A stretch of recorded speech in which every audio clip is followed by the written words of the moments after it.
सिर पैर के कैंपेन करना ये पाप है। मैं ऐसा पाप न कभी किया है न करना चाहता हूँ। बिना सिर पैर के पाप करने का काम ठेका उन लोगों ने लेकर के रखा है। जिस दिन उनका मैनिफेस्टो आया था उसी दिन मैंने कहा था कि इस मैनिफेस्टो पर मुस्लिम लीग की छाप है। कांग्रेस पार्टी का काम था कि उसी दिन वो जवाब देते कि देखिए हमारे ये मुद्दे हैं, मोदी जी कह रहे सही नहीं है। एक बार भी जवाब नहीं दिया।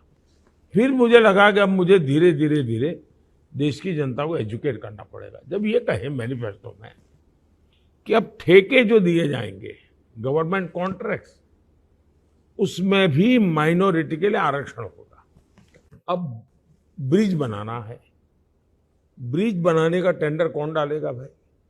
जिसके पास रिसोर्सेज हैं, जिसके पास एक्सपीरियंस है, जिसके पास कैपेसिटी है, जो धन लगा सकता है, टेक्नोलॉजी लगा सकता है, वो आएगा।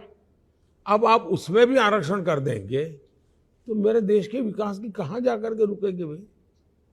ये मैनिफेस्टो में लिखा है उन्होंने मनमोहन सिंह जी ने खुद ने, जिस मीटिंग में मैं मौजूद था एज ए मुख्यमंत्री, उन्होंने कहा था देश के संसाधनों पर पहला अधिकार मुसलमानों का है। जब मैंने ये उदाहरण दिया तो इन्होंने कहा नहीं ये नहीं, तो फिर मैंने एक वीडियो कॉन्फ्रेंस और उनकी प्रेस कॉन्फ्रेंस ला करके रख दी। ये बात है तो उनके दिमाग में क्या पड़ा है। तीसरा, उन्होंने कर्नाटका में क्या किया?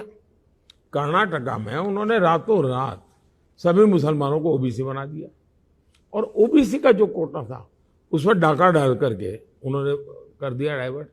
मतलब वोट बैंक और वोट जिहाद को संतुष्ट करने के लिए अब दिल्ली में चुनाव में वोट पाने के लिए 2014 में इलेक्शन घोषित होने के बाद 123 प्राइम प्रॉपर्टीज वक्फ बोर्ड को दे दी।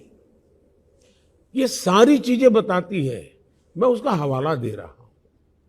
और मैं मानता हूं कि चुनाव में मुझे ये लोग हैं जिन्होंने संविधान की जो सेक्युलरिज्म का स्पिरिट है, इसको उन्होंने अपनी चुनावी राजनीति के लिए तबाह करके रखा हुआ है।